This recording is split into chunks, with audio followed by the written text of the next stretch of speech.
Hello, hello. Okay. Okay, thanks.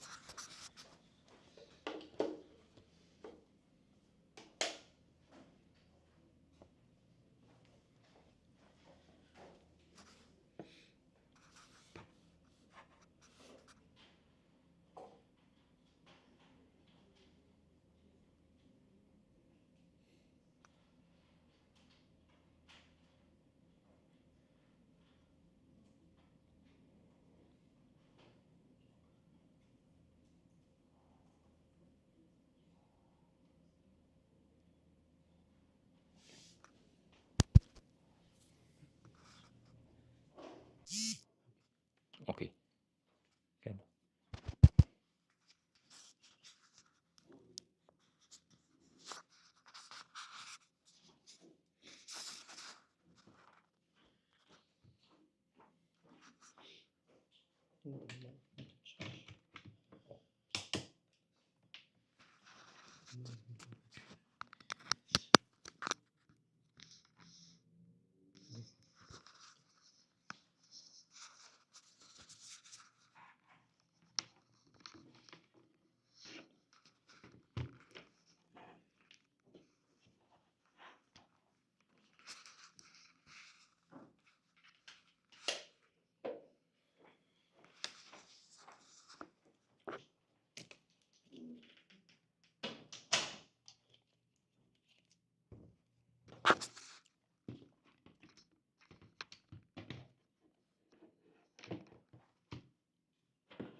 All right. Hello, everybody.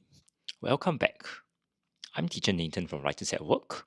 This morning, we'll be looking at ACS Junior Prelim exam from 2024. It's fresh out of the oven. All right. So I think today's lesson will be pretty important for our friends who are going to P5 or P6 because you'll be able to see the latest trends in the examination, um, especially from those top schools. All right, so for this week alone, we will have TikTok Live on Monday, Tuesday, Thursday, and Friday. So for our friends who require or would like to be well prepared for your uh, for the year ahead, do join me at 10:30 a.m. and 2:30 p.m. on these 4 days. We'll be looking at 2024 papers mostly.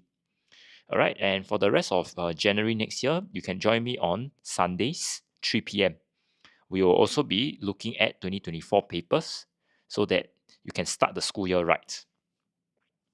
Now, without further ado, let's take a look at some grammar questions now.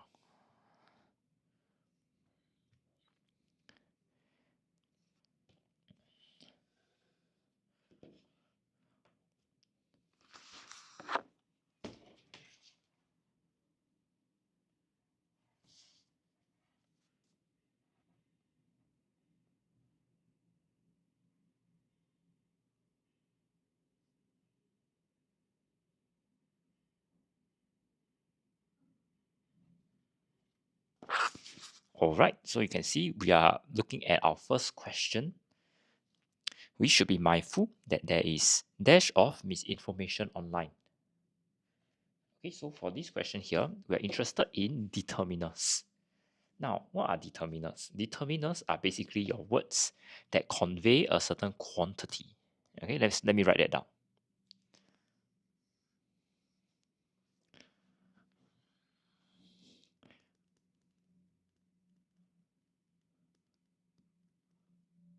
Hello, WW.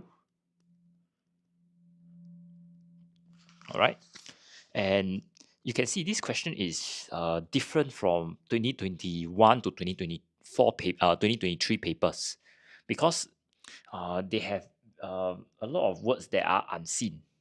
Hello, Evan. For example, you can see they now have words like plenty, enough.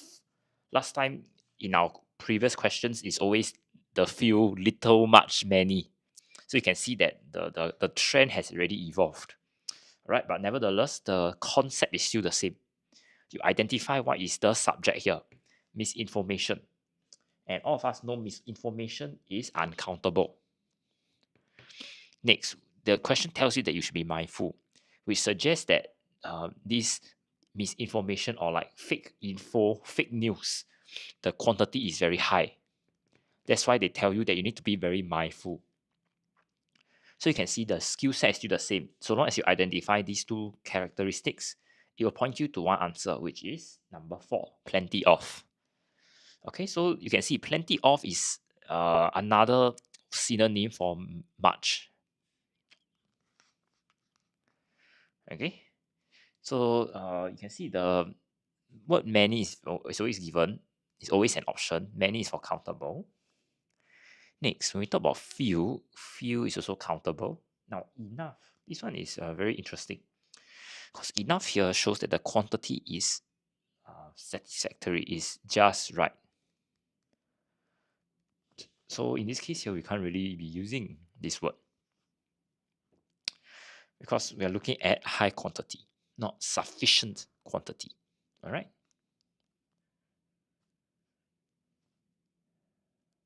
Now moving on, let's take a look at number 2. The game is dash to master than I thought. Now you can see this is also a rather new kind of question. So over here, we are looking at comparative words. Okay, so you can see in the past, from 2021 to 2023, the teachers like to test mostly tenses question will take up about half the paper, followed by 1 to 2 questions on pronouns, determiners, and conjunctions. Now you have a new type of question that is coming out quite often, which is comparative words. So we are looking at, when you look at comparative language, we are looking at the number of things compared. This is the important thing. Okay, so you can see that I thought. So there is the reality here, playing the game, and the expectation, what is in the brain. So this means that there are two different things that we are comparing. All right. As such, we will be using the game is harder to master than I thought. Okay, because this is used to compare two things. Now, we haven't encountered a question where it compares 3 things, but when that happens, we will use what we call the superlative form.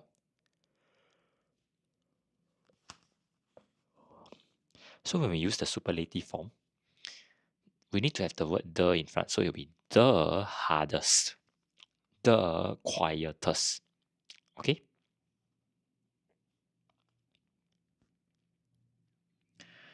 So you can see these two questions are relatively new kind of questions that we don't really see in past year papers.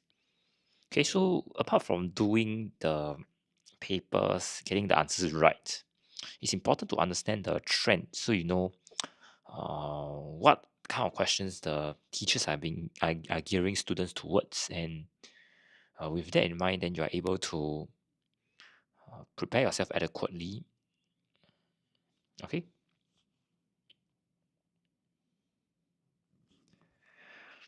Okay, right. Let's take a look at question number 3 now. Dash the glowing reviews this hotel has for its rooms. It is usually empty. Okay, this is a very classic conjunction question. Now, what are conjunctions? Conjunctions are basically your words that are used to link pieces of information together in a sentence. Okay, so for this question here, first thing we observe is there are glowing reviews. That means people write good things about the hotel. Maybe the rooms are very clean. The hotel has very good service. The receptionists are very nice. But you see when you have good things being talked about the hotel, you expect people to go there very often, but that's not the case. It's empty. So you can see that these two in pieces of information show contrast. Okay.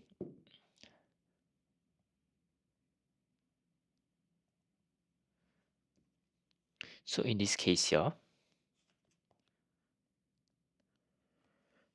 we need to choose a conjunction that shows contrast.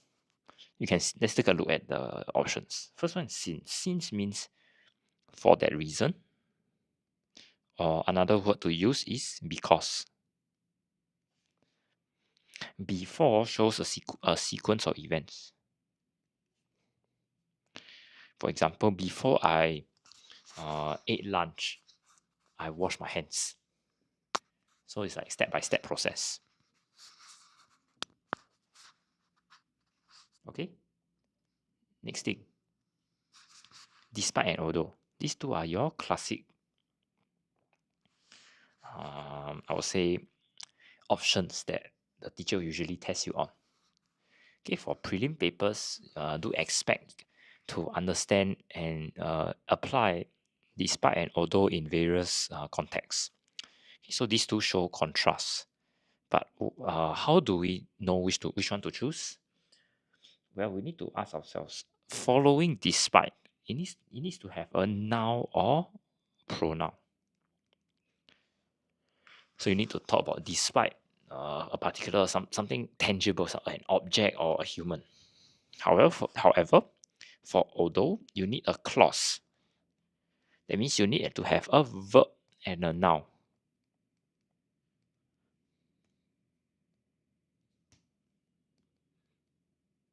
You need a verb plus the noun behind this word although. All right. So in this case here, you can see that there is only a noun, which is the glowing reviews. Yes. As such, the only answer that we can put here is despite. Okay, so for option 3 and 4, usually for SA semestral assessment 1 or your WA1 and 2, usually they will not put these two options together because a lot of students will get this question wrong. So it's only when we are at the prelims then you will see more of these kind of questions. Right, but nevertheless, I think it is important to understand when to use each of these words as soon as possible. Okay, do not delay.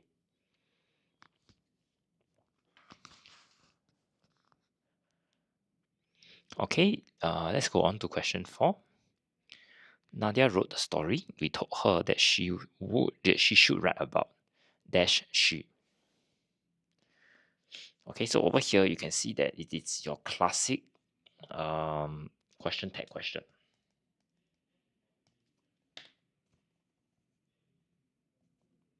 All right. Yep. The first thing we observe for this question is wrote. This word over here shows past tense. Okay. As such, I would ignore those that are with had. Okay.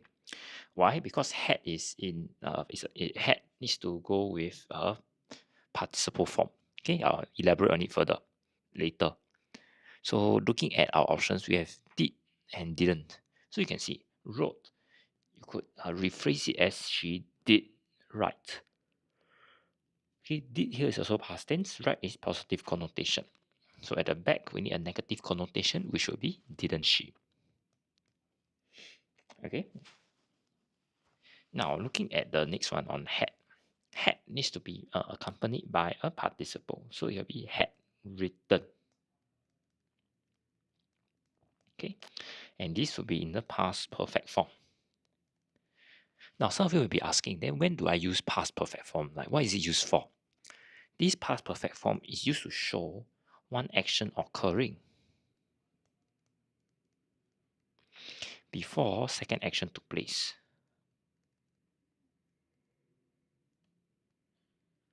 So we are looking at two different actions that happened in the past. Okay, but for this question here, we're only interested in one action in the past. So we do not use had.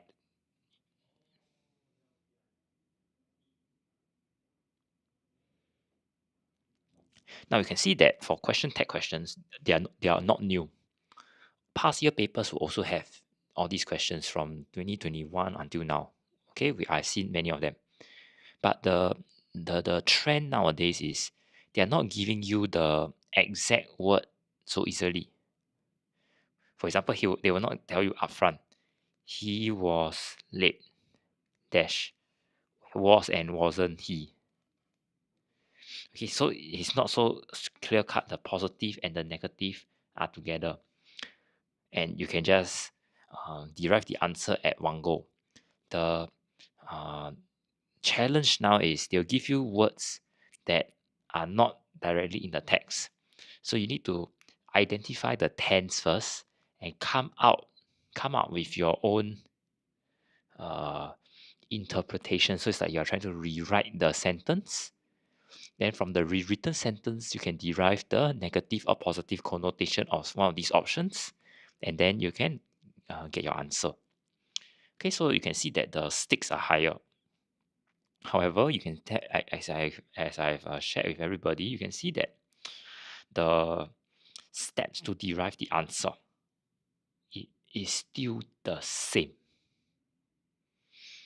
So what writers at work is teaching you, okay, what teacher Nathan here is where I'm coming from is the angle of teaching you the skills needed.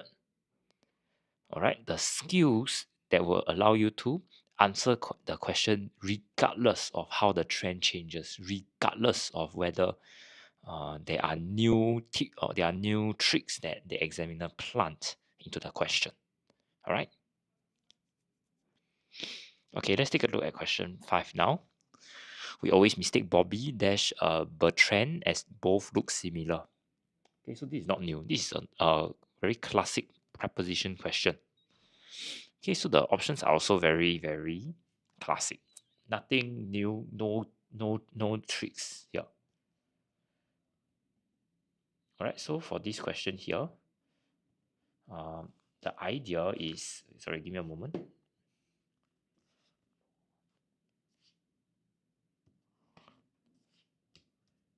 Okay, the idea here is Bobby is mixed up with another guy. So it's like a mixed identity. So looking at the options, to here is used to show destination. I am going to the hospital. That's my end place. Of. Of shows a relationship between two subjects of a sentence. He is the mother of Bobby. Okay. Now, next one is S. S shows during a time of being. I went to this barber as a child. I went to this secondary school as a student. Okay, last one is for. For means in respect of something or in with regards to something. Okay, so for this case here, there is no time period, so we don't look at option 3. There's no destination, so we don't look at option 1. So we are left with option 2 and 4. So how do we differentiate when to use what? Okay, so very simple. For this question here, we're not trying to show how Bobby and Bertrand, they are related to one another. We're not saying that both are like they are brothers of one another or something like that. So in that case, we will not use this. Okay, we will use number 4.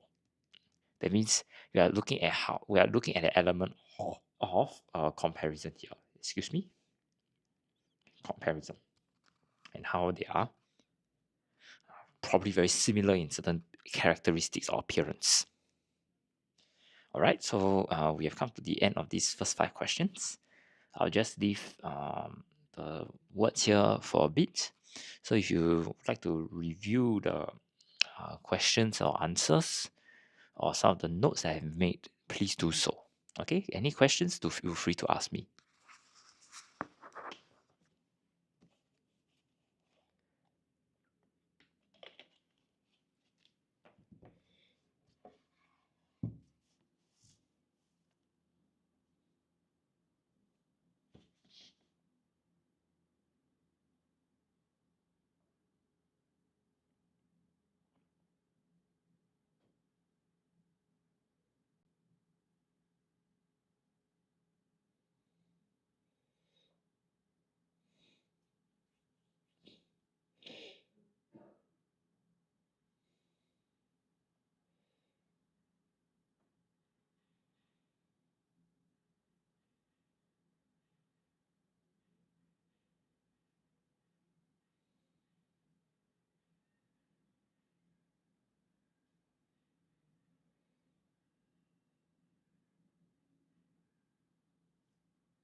Alright, if there are no further questions, let's move on.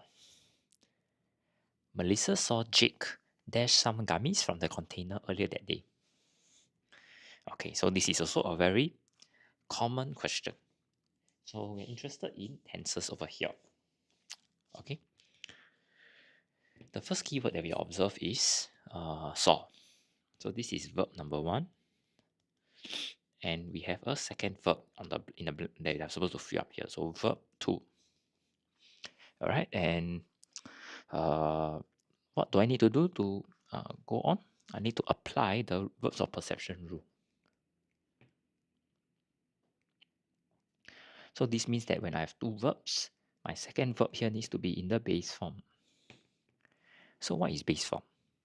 This means that you need to have a present tense and plural form.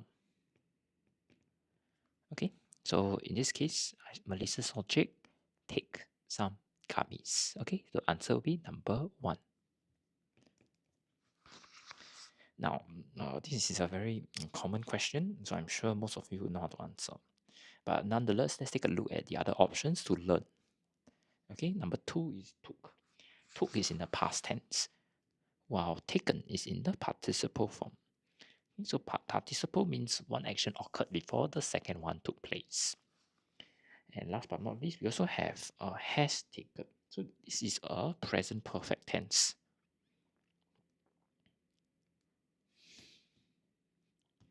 So present perfect over here means that the action is completed, but the effect is still felt. For example, okay, I moved down a bit. Can you see now, Jasper? Okay, so let me give you an example. I have read the news and want to know more. So the act of finishing reading the newspapers is really completed. But the fact that you want to know more, that curiosity is the effect that is still being felt. And therefore, we will use present perfect tense. Alright? Okay, so I give everyone some time to look through the question and the notes I've made before I move on.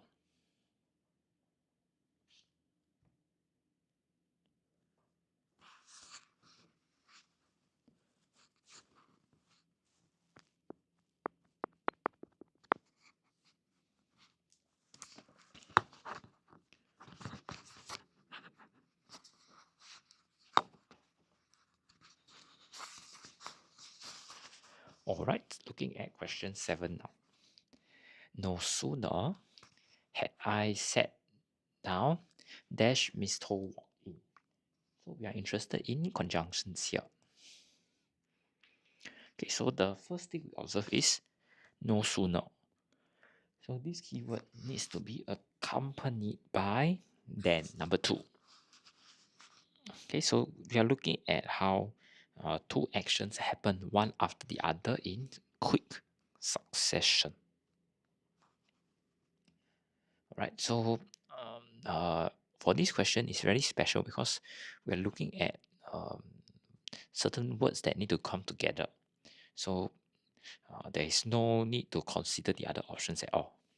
But nonetheless, let's look through them to understand when to use them too. First one is N. N shows additional information. Okay, ADD means additional. Next, then we're trying to introduce a second element in the question. So in this case here, we are trying to talk about the second event that took place. Now, number 3, then with a E. This one shows it's actually an adverb, and it's used to show something that happens afterwards. Okay, and lastly, number 4, when shows a certain event is occurring.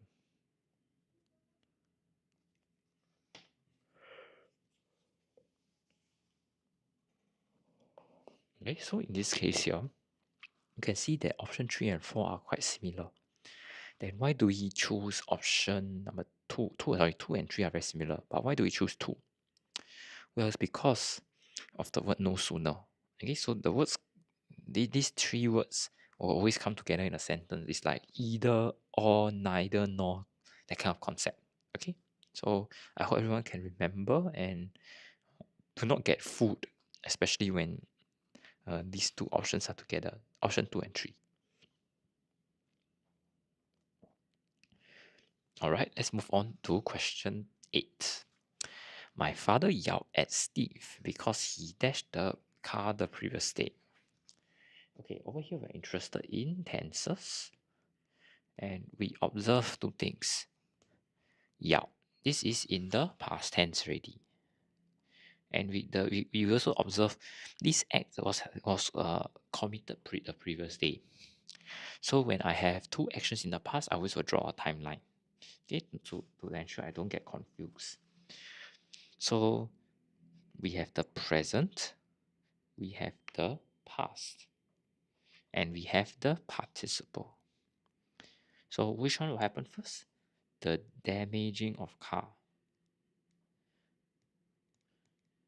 will happen in the participle, followed by father yelling at Stephen.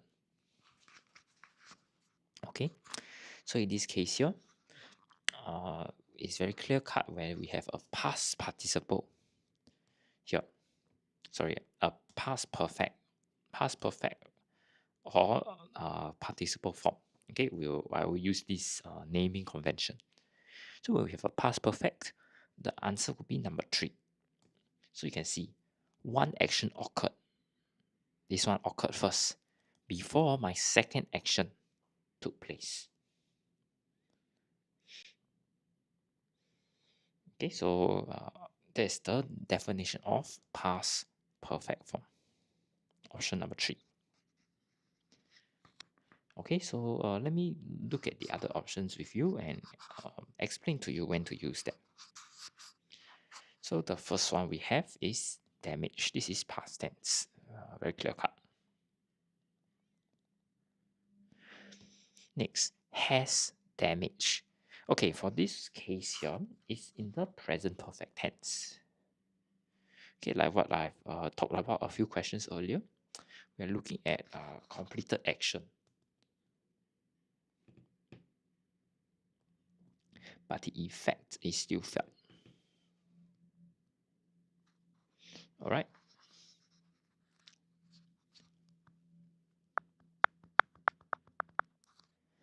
Next, we have had been damaging, option 4. Okay, so for this is known as the past perfect continuous. Now, when do we use this? This is used to show that an action was ongoing when second action took place.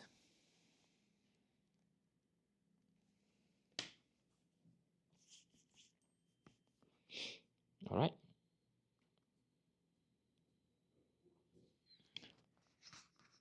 So, for example, the boys had been hiking when the wild boar attacked them. So, the first action, had been hiking, was ongoing when the wild boar attack took place. And both events were in the past. Okay? Okay, I'll just give everyone some time to digest this information and to look at the question and the notes before we move on.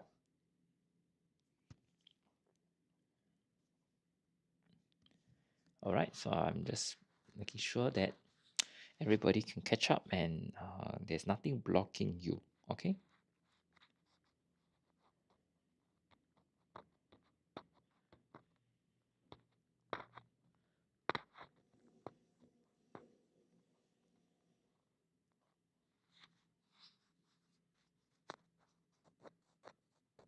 All right, if there are no further questions, let's move on to question 9. Ahmad, together with his friends, dash going for the soccer match this evening. Okay, this is classic subject verb agreement question. Two clues that we always will highlight. Ahmad, this is singular. Next, this evening, we are looking at future event. Therefore, present tense. Okay, so with these two criteria, we know that the answer is number 1.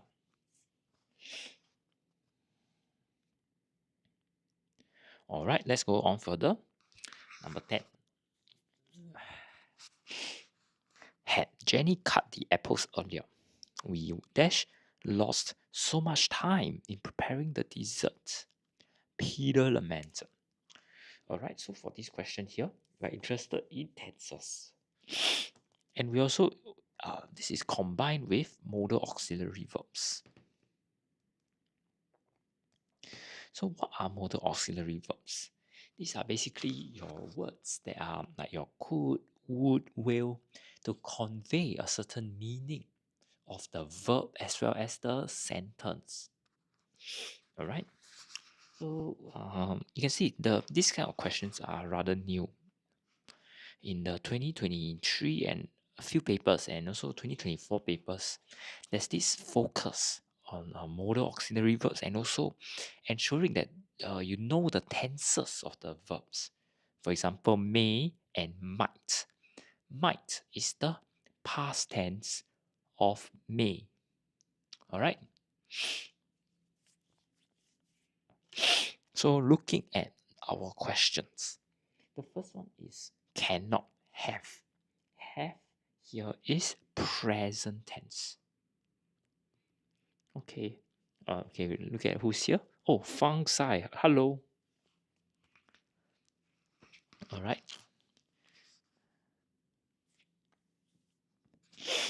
Okay, next thing. Will not have. You can see when you have will here, it is in the future tense. Next, when you talk about could not have, could tells me uncertain possibilities. And it's also in the past tense. Alright, and lastly, we have would not have. This is known as a second order conditional. So we are talking about something that did not happen, about something that should have happened in the past.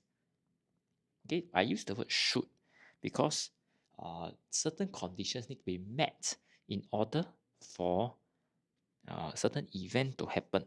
But in this case, or in other cases, we're looking at something that these conditions were not met.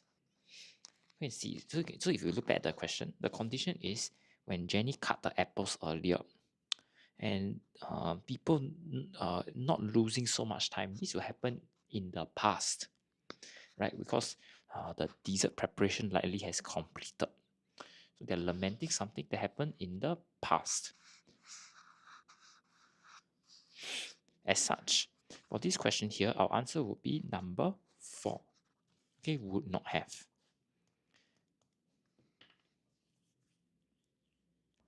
Okay, so I'll just give everyone some time to take in the information for these next 5 questions before we continue.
Alright, yep, very good, Fang Sai. The answer for question 10 is number 4.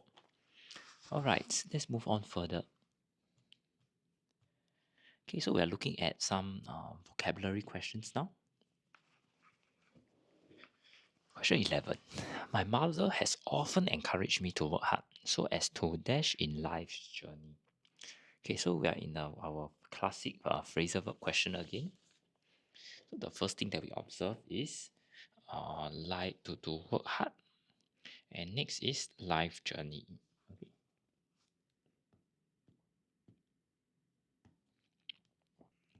Now let's take a look at the different phrasal verbs here. First one, get out. Get out means that you leave a building or place.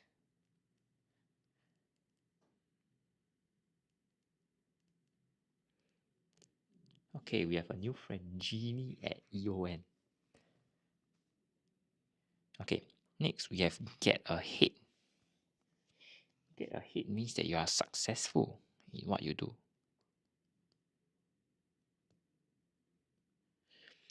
Get across means that you make make somebody understand something. Oh, Evan. Hello, not Charlene. Or you believe in something. Okay. And lastly, get through means that you finish something. Okay. So you can see when you want to talk about life and work hard, both of them point towards achieving something. You work hard to get some reward, right? So in this case here, we can consider this to be a success.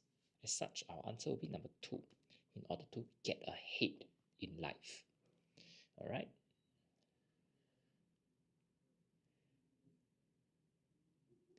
Okay, let's move on to questions 12. Daryl's fever has dash, so doctors expect that he will be able to return to school next week. So the keyword is fever, and next, return to school. That means this condition is less serious now, and likely the temperature has dropped. So looking at our options, the first one is decline. Decline means something become smaller or fewer. Yes, very good, Evan. Can continue thinking. Later, you can tell me the answer if you know. Next, vanish. Vanish means something disappears suddenly.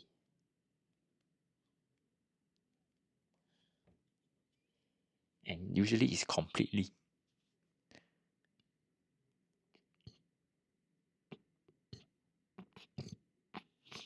Okay, next is subsided.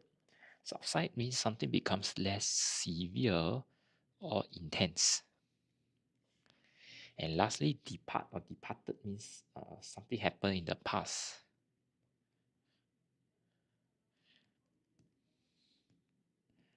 And is finished. Okay, we also can refer to someone where it's dead. That means the person left us already, is no longer around. Or in this case, when we talk about situation, the situation occurred already. We don't talk about it anymore. Alright, so it's 3 or 2. Okay. Can your fever disappear suddenly? Now you need to ask yourself, when you are sick, the fever, let's say, is 38, you slowly drop to 37.7, 37.5, then 37. Then you know, okay, I'm well. So it doesn't like disappear suddenly, but it gets better and better over time. Right? So this act of getting better and better over time is actually number 3, subside. Okay, so there's this idea is over a time period. Yep. Number 3, Evan. So I hope you can remember this. Vanish means suddenly you at a blink of an eye, bling, bling, then suddenly boom, disappear already. Then cannot be, it doesn't make sense for this case. All right. Okay, let's go to question 13.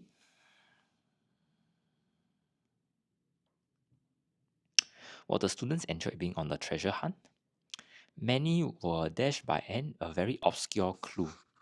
Okay, so the keyword here is obscure clue. Obscure means something that is like not really seen or understood.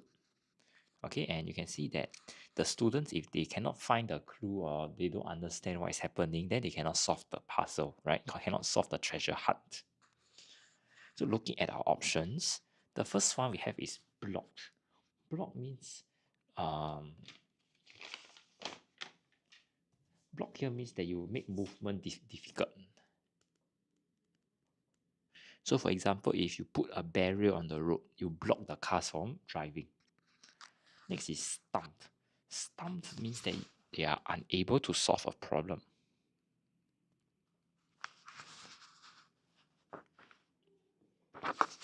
And usually it's because it's too difficult, they cannot solve. Defeat means that you beat someone in a contest. Like block someone's path, for which one? Stumped. Block someone's path is blocked. Okay, obstructed here is also similar to block. You are actually blocking a passageway. So nothing can go through.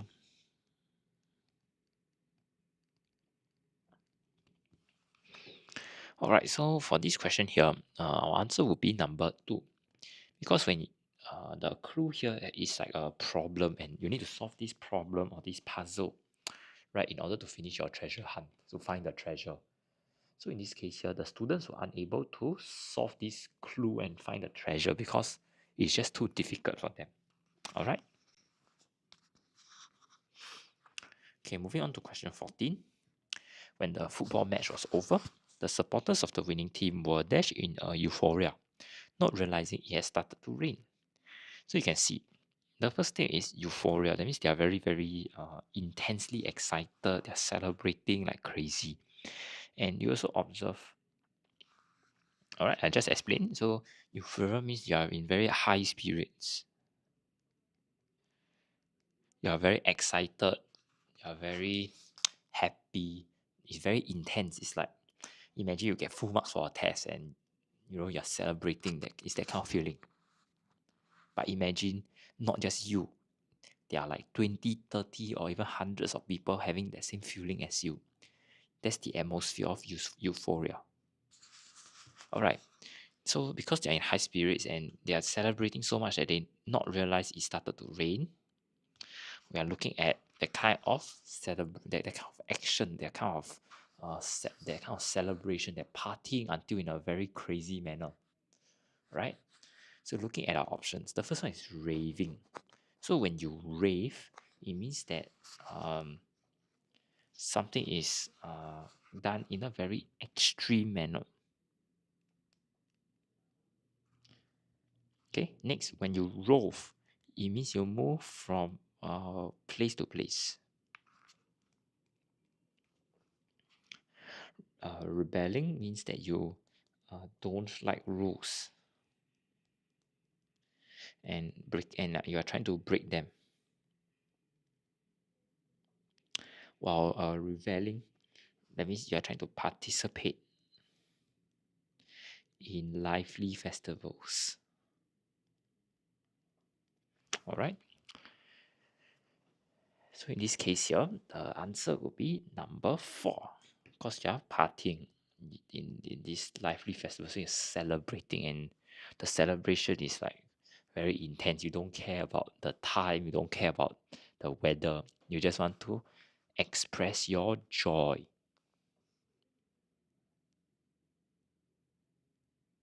Okay, last question. The student leader struggled to keep his dash after observing his younger schoolmates deliberately littering the canteen. So the key word is here, keep. So you're trying to maintain something. And the next thing we observe is deliberately littering. That means they're purposely throwing rubbish here and there, things like that. Alright, so looking at our options, let's try to derive the answer. Okay, so the first option that we have here, the first option is aplomb. Now, what is aplomb? Aplomb means that you have confidence and style.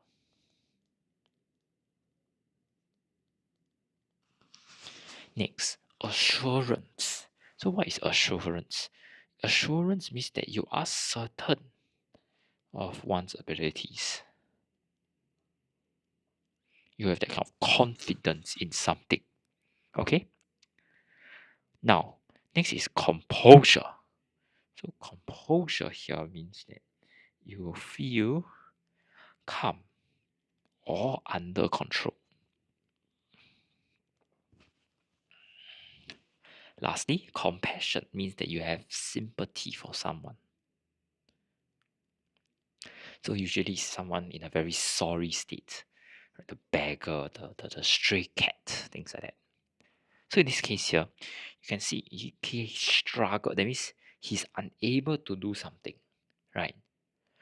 And you can see that the actions of his juniors are very, very, I'll say, it's very outrightly disrespectful.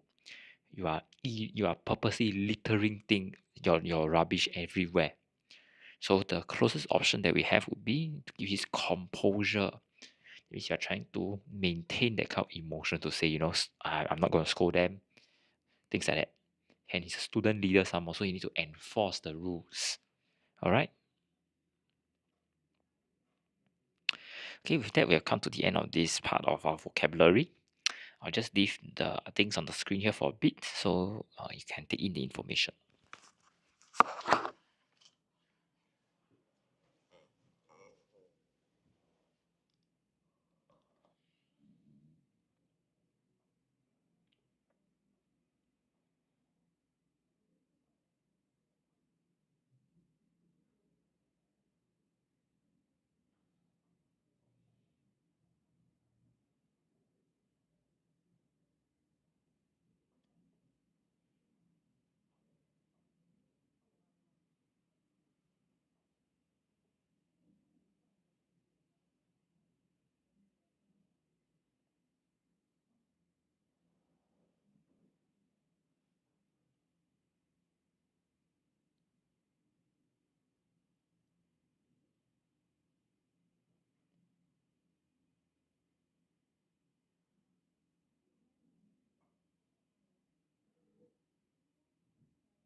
Alright, if there are no further questions, let's take a look at our vocabulary close now.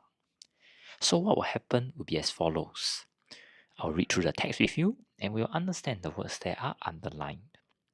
Once done, we'll look at the options and choose the correct answer.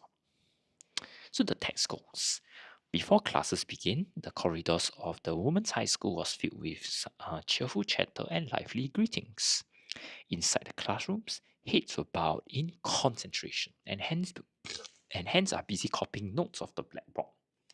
So concentration here means that you focus one's attention, and it's not the attention is all of one's attention. That means you are like 100% very you're very caught up with your work. Okay, so this is a scenario not out of place in a normal school. So out of place here means something that is not comfortable, or you could say not suitable for a situation. Okay, so they say not out of place. That means it's not unsuitable. It's not uncomfortable. Okay, that means it's something that is very normal, something that is expected. All right. Maybe I just write normal and expected instead of this long explanation. So it's out of place means abnormal or unexpected. So when you say not abnormal, that means it's normal. Okay. Okay, but what stands out are the telltale heads of silver hair and tight curls, characteristics of associated with South Korean middle-aged aunties and grannies. So characteristics here means the something that is typical of a person or thing.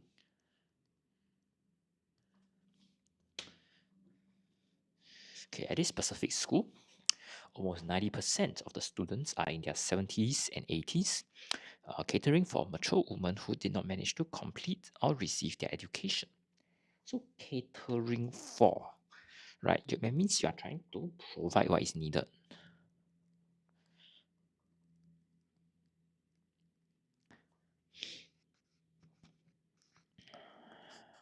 Their aim is to provide literacy and lifelong education to the educationally underprivileged. So underprivileged here means that a person is not enjoying, right, the same standard of living as others in the society. All right, so with this idea of the different meanings, let's take a look at our options. So you can see the first question is on concentration, which means that you focus, you channel all your energy and attention onto doing something. So looking at our options, number one is focus. Focus means you pay attention to something closely. Next, when you talk about attention itself, it's just that interest in something. That means you want to learn more, the willingness to learn something. That's all. All right. Next, consideration here means that you have a careful thought about something. That means you think about something deeply for a very long time before making a decision. Lastly, contemplation means that you are looking at something thoughtfully for long.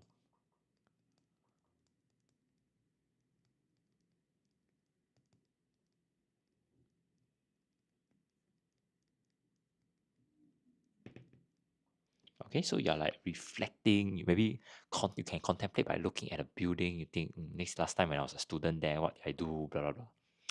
Things like that, right? So for this question here, when we look at someone being very concentrated, right? We are looking at that attention span and the commitment to the work. So in this case, our answer would be number one, because you are paying attention. That's the idea of concentration. Okay, number two is very similar. If you just look at the word attention itself, is interest, but we're not interested in whether someone is like want to find out more about the topic. The truth is they already want to find out more and they are showing you. So the you can see that focus is like the outcome of one having attention. So when you have attention, you have interest in something, then you can be focused, and that's what we want. The level of the high level of attention that people have. Okay.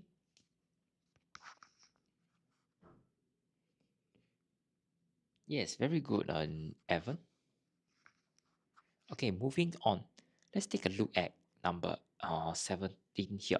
Out of place. That means something is abnormal, is unexpected. So looking at our options for question 17, right? So the first one is unusual. Unusual means different from different in a surprising way. Next, improper. Improper means not according to standards. All right. Moving on, unsuitable means something is inappropriate. While inappropriate means something is not suitable or not proper. Okay, so usually when we talk about inappropriate or not proper, it got to do with certain situation. For example, it's unsuitable or inappropriate to be wearing, for example, a singlet to a formal event like your school graduation. Okay, so in this case here, we're looking at something that is abnormal or something that is not expected. So the closest answer that we have will be number one, unusual. First, we're looking at something is different. That means in terms of your expectation versus reality is something that's unexpected. And when something is unexpected, you'll be like shocked. And that's the kind of meaning you want to elicit from this question. All right, moving on. There's question 18 here, which talks about characteristics, which refers generally to the something that is related or something that you will think about when you see something. So, for example, you see the elephant, you see the elephant trunk, you immediately think of the animal, the elephant, because it is something that's so unique to this particular animal. All right, so looking at our options here. The first one is facets. Facets means just one particular aspect of something. Okay, so it's not really, I would say, linked to some very interesting characteristic. It's just like one of the many features of something. All right. Next is customs. Customs here are your traditions. It's like the way of doing things that is socially accepted. So, for example, some customs that you may know include greeting your teachers and you need to bow when you greet the teacher. Right? Next is features. Features here refer to something that is very distinctive. It's like a differentiating factor. So it's a distinctive attribute, something that you know can when you think of this, you would immediately link it to that particular group of people. So in this case here, when we look at how there are silver hair and tight coats, like those people who are generally older, you will think of your older generation, elderly aunties and grannies. Okay, and for this case here, that's our answer. Lastly, we have the word mannerisms. So mannerisms here means it's just a habit of a habitual gesture of speaking. So we are looking at how somebody talks, how somebody behaves. That is general. Okay, so our answer here would be number 3. All right, moving on further, let's take a look at interesting. Yes, very good. Let's take a look at number 19. When you cater to someone's need and you provide what is needed. So looking at all the options here. The first one is coaching. So coaching means that you give classes. for sports or work. So there's this idea that you are like training somebody for certain competitions, certain exams. That's why you have these special classes, right? Next is a tailoring tool. Okay, so tailoring tool means you prepare something based on the specific instructions.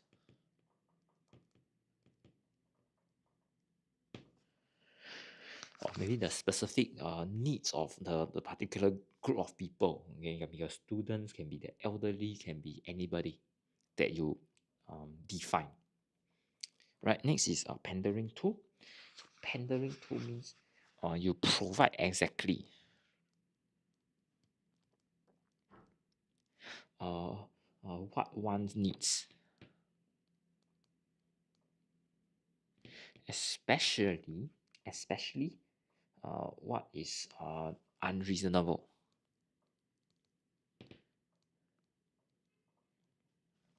Okay, so something, for example, teachers just need to teach in class. After office hours, they don't need to like answer your questions. But if your teacher is very nice and pander to the needs of the students, it could be like the teacher is still answering your questions at 10 p.m. Even though we know that it's quite unreasonable, right? 10 p.m. is when people want to sleep already. Yeah, and that's the kind of option, and that's the kind of meaning. Next, lastly, we have accommodating. So accommodating here means that you're willing and eager to help others.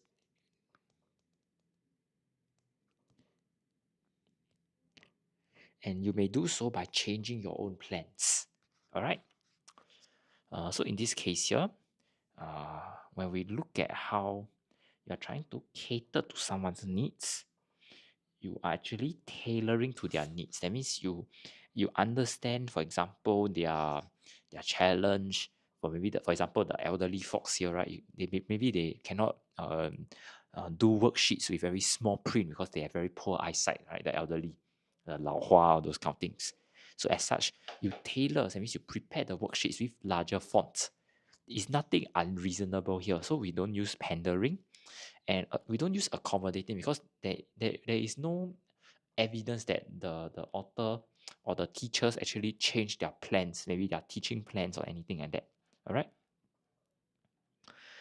Okay, lastly, question 20 here, we talk about the underprivileged. Okay, here, this word. So underprivileged means someone is not enjoying the same standard of living, the same. It's like they are being. It's like this group of people are unfairly treated, right?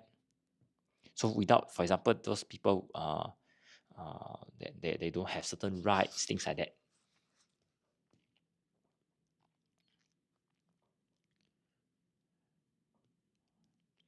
Okay, so looking at our options, the first one is poor. Poor just means that you lack sufficient money.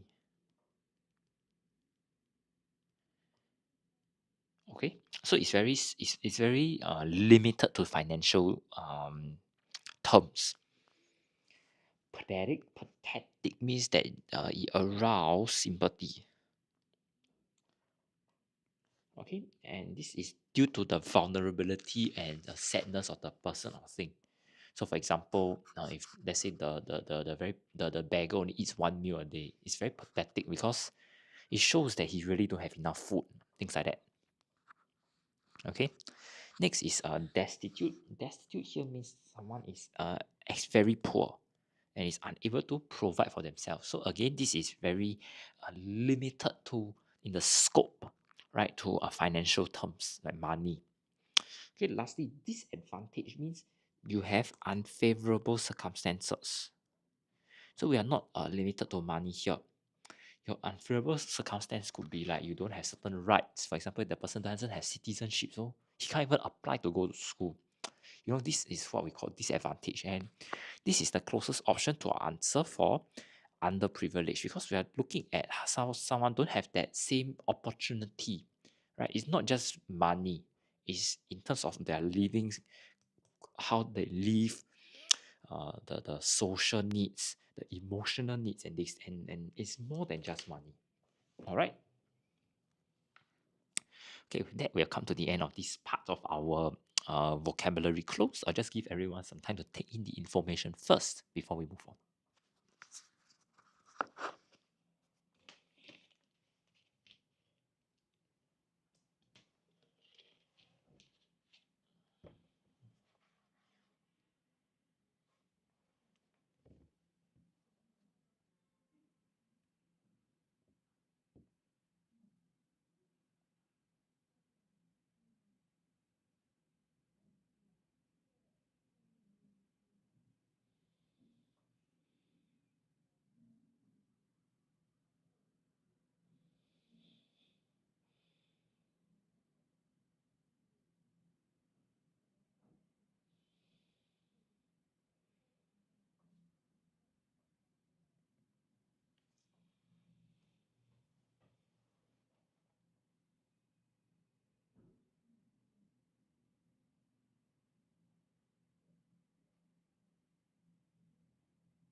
Alright, if there are no further questions, let's take a look at the grammar close now.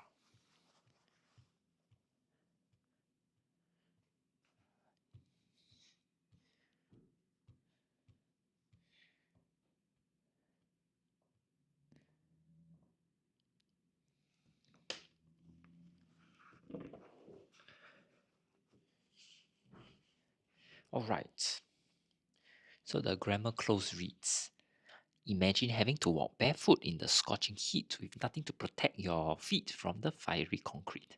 Shocking, isn't it? I am Sia Gordika, a 16-year-old, dash the motto, donate a soul, save a soul. Okay, so you can see this 16-year-old person, right, has this. So it's like the motto is linked to the person. So we will call this complementary of one another. All right. So the preposition that we'll use is with to show that these two things are together. The author has this particular motto. Okay. When I was 13, an incident left a mark, dash my heart that pushed me to act on my feelings, dash compassion for others. Okay, so for question 30 here, you can see the mark. The mark must be left on a surface of an object. And what's the surface? They tell you it's the heart. So that means you leave the mark on somebody's heart.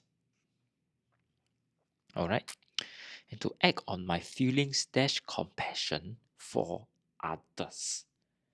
So you can see the feelings here. So what kind of feelings? It's trying to show this relationship of your emotions with the need for compassion. That means to show pity, to show care and concern for other people.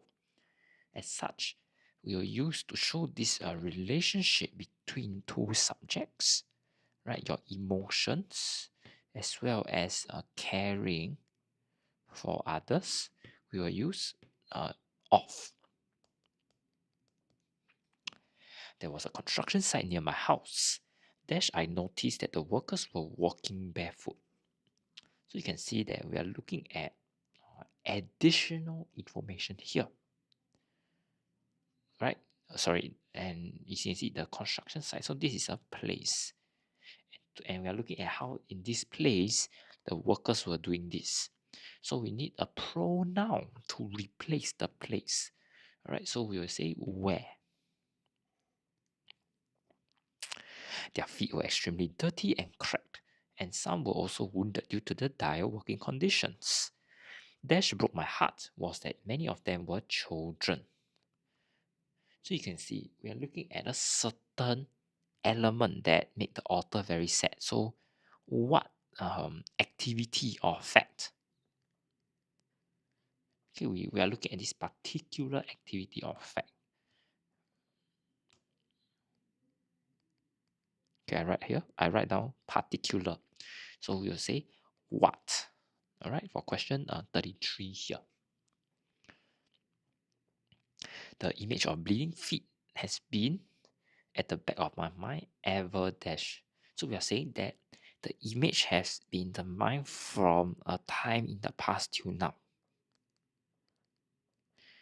So we will say it's ever since. All right.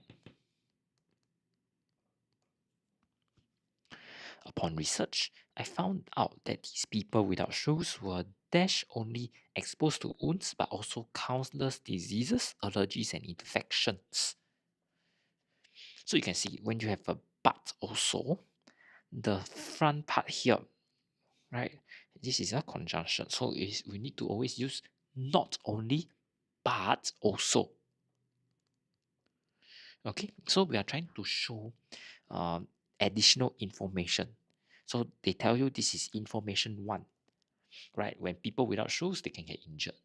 But now they are trying to talk about additional dangers of walking barefooted. So here is your extra info, your additional info, right? They can get disease, allergies, and infections. And next they say, what does this is cause size something.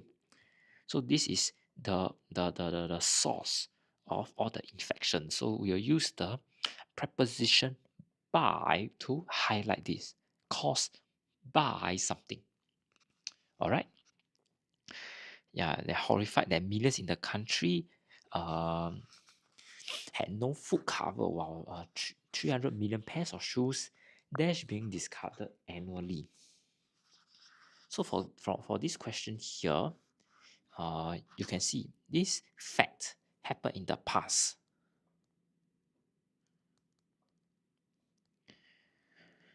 Because horrified also tells you that caused. Next thing we observe is this is a plural subject. There are 350 million shoes. Alright, so you'll say the shoes were discarded annually. Alright, I knew I had to do something about it. So I founded Soul Warriors with a mission to provide foot cover dash refurbished shoes. So you can see. So this foot cover, how do they exist? The how is here, refurbished shoes. That means the shoes are, maybe the shoes are old, then they'll clean it, they will repair the shoes, then it becomes like a second, it gives the shoe the second life. So in order to show this method, so the foot cover, how do you achieve foot cover? Through these refurbished shoes. So we'll use the word as. All right. So we talk about the foot covers as the refurbished shoes.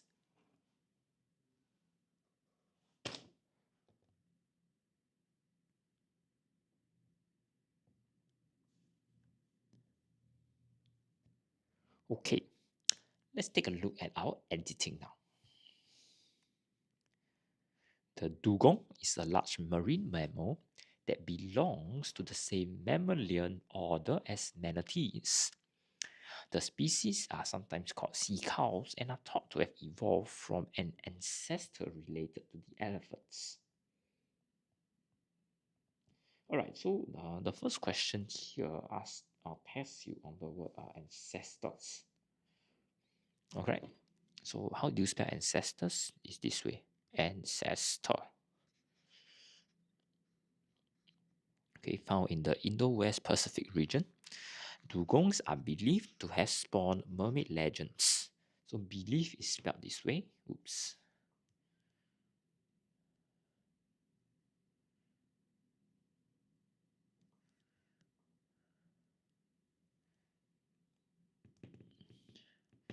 Okay. After sailors spotted them at sea and dash identified them as half fish or half humans. So you can see that this act of mistakenly it happened in the midst after the sailors spot them. So we'll say it mistakenly. Right? So this is an adverb. The dugong has streamlined body, rounded head, dash manatees. So over here we're looking at how this head being very similar to manatees, this comparison is ongoing. As such, we'll say resembling. Alright. The dull brownish grey skin is thick, smooth, and sparsely covered with hair. So sparsely is spelled wrongly. Okay, this is how you spell it. Its mouth is on the underside, facing downwards, and there are stiff bristles on the upper lip. They pull up the seagrass with their thick, flexible lips and shake the leaves to remove any sand and debris before swallowing. So debris is spelled this way.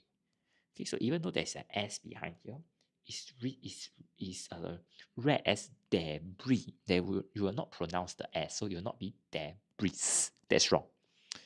Okay, so you can see dugongs have been dashed mainly in the Johor Straits of northeastern coast of mainland Singapore. So you can see have been, over here must be have been sighted because the action is already completed. It's only after you have spotted them, that's why we can write this article and tell you the fact. Alright, so now they go on further by saying that crocodiles and sharks are the natural predators, but humans is the primary threat. Okay, then now you're looking at the noun here. You need to change this to a noun. Reclaim is a verb, it's an action, but we're not looking at this action. We're looking at the very fact that there are a lot of this action is ongoing multiple times. So they'll say the land reclamation. Alright? And water pollution, beds of seagrass, their main source dash food.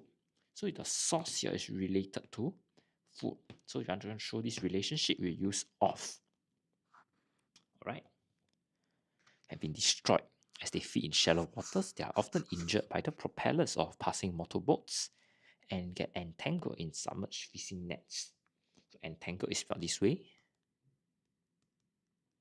Okay, the dugong are hunted for their thick layer of blubber. Dash is one of the leading causes of their demise. So you're looking at the act that is ongoing again. So it's an ongoing action. So we'll say hunting. Alright. And next is demise. Demise is spelled this way. Okay. Okay, I'll just give everyone some time to take in the information here.